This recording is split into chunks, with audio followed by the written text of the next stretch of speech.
Us. Hello everyone, welcome to Hayashi Dojo in Mannheim, Germany. I'm Ryan Hayashi with another video lesson for my students. The topic of this one is the role of kata in karate training. Kata is a form or pattern which has been handed down to us from previous generations within our style. Think of it as a virtual fight or a fixed sequence of choreography against invisible opponents.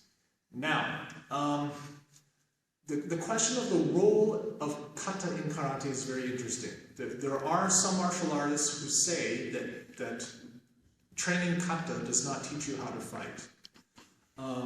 In my opinion, that's true in a way, but not true as well in a way. It is possible to learn how to fight by fighting, okay? If you grow up in a rough neighborhood, like to hit people, get into a lot of fighting situations, and take no formal lessons in anything, at some point, if you live long enough, you will learn how to fight. It's possible to teach another person how to fight with no uniform or titles or Asian language or practicing forms. You can put the gloves on and teach them how to fight. Kata does, however, have specific benefits. If we look at music, for example, because I don't have a musical background, I call them, when you learn a song or an existing piece, I call it a musical piece. Let me ask the music genius, what is that called?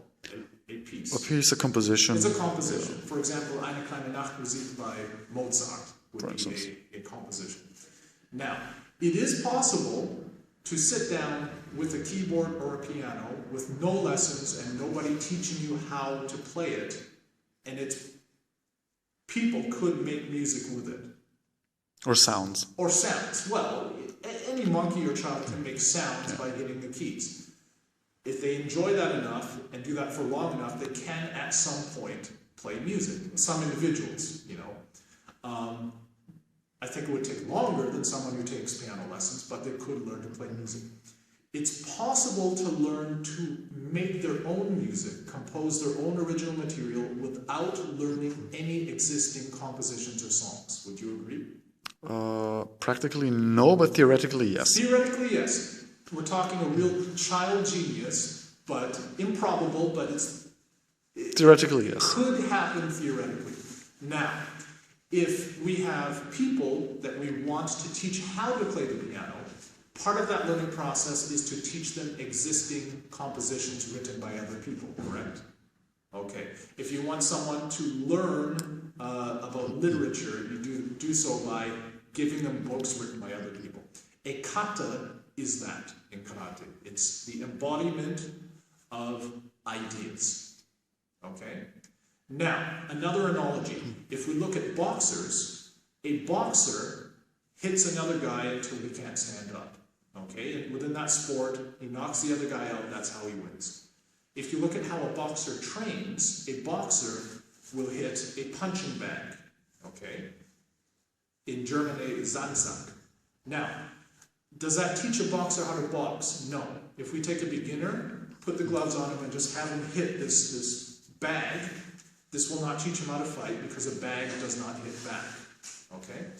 But if we look at professional boxers, they do spend a lot of time hitting a punching bag because once they understand certain basics, this benefits their ability to deliver pain, to hit. Okay? A boxer will quite often jump rope with a skipping rope build. Okay? They do not do this in the ring. And if we take a beginner who does not know how to box and hand him the rope, this will not teach him how to box. But professional boxers use this as a training tool. Again, this is similar to the role of kata within karate. It is a training tool. Okay? Now, I like to make three comparisons when I look at the role of kata in karate. One would be playing music. Let me talk about music first. Now, I don't know if I've ever said this to cameraman Music Genius, but if I have another piano player sit not at a piano, but at a table and have him play a song, and you look at his hands, would you be able to recognize someone who can play the piano as opposed to a guy like me who's just faking it, who doesn't know how to play a piano? Would you recognize? Yes. Yes, you would. Okay. Why would you recognize the difference? Because of the way what his hands are doing, the way the hands are shaped while they're doing this, and the connection between the movement of the fingers and the attention of the person. Correct. Kata, in many ways, is similar to this difference. Okay. Someone with a more experienced eye looks at someone's performance of a kata and can recognize their level of learning, their understanding, and their abilities in many cases. Now, if another piano player were to sit at a table and then play a piece, would you be able to tell me what composition or what song that is? Yes. If it's a popular piece, Yes. entirely Yes. no. Yes. Now, this is interesting. For me, if I look at another piano expert playing a song and I don't hear it and only look at the hands, I cannot identify the song.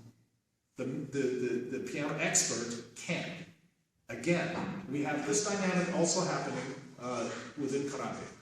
Now, it's also very similar if we ask a boxer to shadow box. Okay?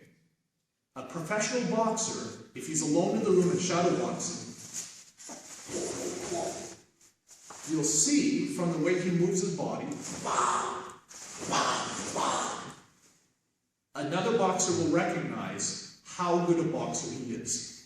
Okay? He'll also recognize a guy with no boxing experience. He'll see it immediately, and this is an element, these are elements that we recognize as well looking at kata, because kata teaches these skills and these abilities. They're not only an exercise, they're also an indicator, okay, of learning progress, skill, and level of understanding. Now, if we look at bodybuilders, look at a bodybuilder working with no weights. If he's lifting just nothing, with nothing in his hands, he will move in a way that looks different than somebody who's never lifted weights before.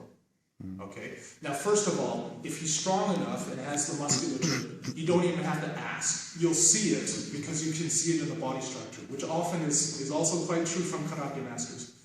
But let's just say he's got a bulky sweater and looks kind of like he could have lifted weights before, but when he starts to do the phantom lifting, you'll then recognize that this guy doesn't know how to lift weights. Okay? One more analogy to show what the experienced eye sees within kata.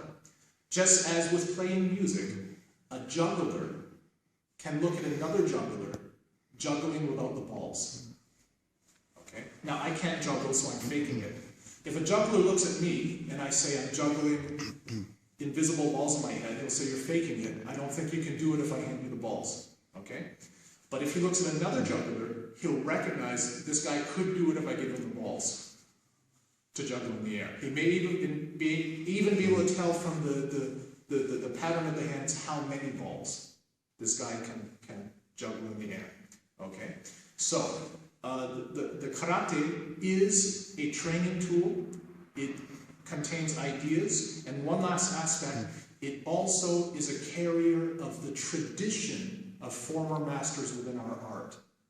Just like written works by great authors, like the plays by Shakespeare, just like the compositions of Mozart, not only are they a stepping stone in the learning process, they also represent what has been created by the masters in the past.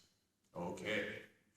Any related questions to the topic? The role of kata in training? Why we train the kata?